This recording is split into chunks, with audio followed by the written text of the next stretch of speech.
इस प्रकृति में भी कितनी अजीब और अच्छी बातें छुपी हुई होती हैं।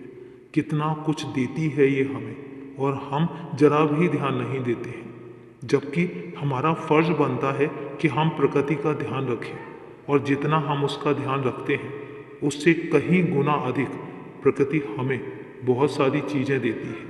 इसलिए सबसे पहला फर्ज हमारा अपनी इस प्रकृति के लिए बनता है कि इस प्रकृति का ध्यान भी रखा जाना चाहिए और इसकी परवाह भी की जानी चाहिए। इसलिए आज से इस बात की जिम्मेदारी मैं तुम्हें देता हूँ। और एक बात तो बताओ, तुम अगर शिरडी नहीं भी आ पा रहे हो तो भी क्या तुम्हारी ज़िंदगी में मैंने कोई कमी रखी है? नहीं रखी ना। और तुम्हें शायद पता भी नहीं है कि तुम्हें शिरडी बुलाने का मैंने अलग ही इंतज़ाम कर रखा है और वो तुम्हें बहुत जल्द पता लगेगा।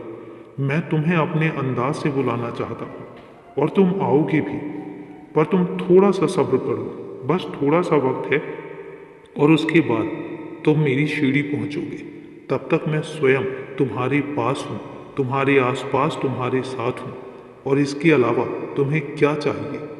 तुम्हारे साथ रहना चाहता हूँ और तुम्हारे घर में हमेशा तुम्हारी रक्षा भी करता हूँ। इसलिए इतना परेशान होने की ज़रूरत ही नहीं है, क्योंकि तुम अपनी तुलना किसी और से करते हो और ये बातें सही नहीं होती हैं।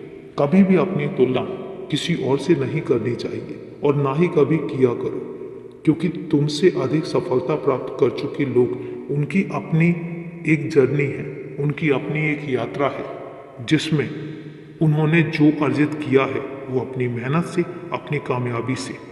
और आज तुम जो अर्जित कर रहे हो, तुम जिन कर्मों का फल पा रहे हो, वो तुम्हारे अपने कर्म है और वो तुम्हारी अपनी मेहनत है। और ऐसा नहीं है कि तुम्हारी मेहनत गलत है या तुम्हारी मेहनत में कोई कमी है। तुम बहुत अच्छे से अपने आप को संभाल भी रहे हो और अपने घर परिवार का ध्यान भी रख रहे हो। इतना ही मेरे लिए काफ़ी है। इसलिए ज़्यादा परेशान होने की ज़रूरत नहीं है। और अभी के लिए शुभ रात्रि मेरे बच्चे।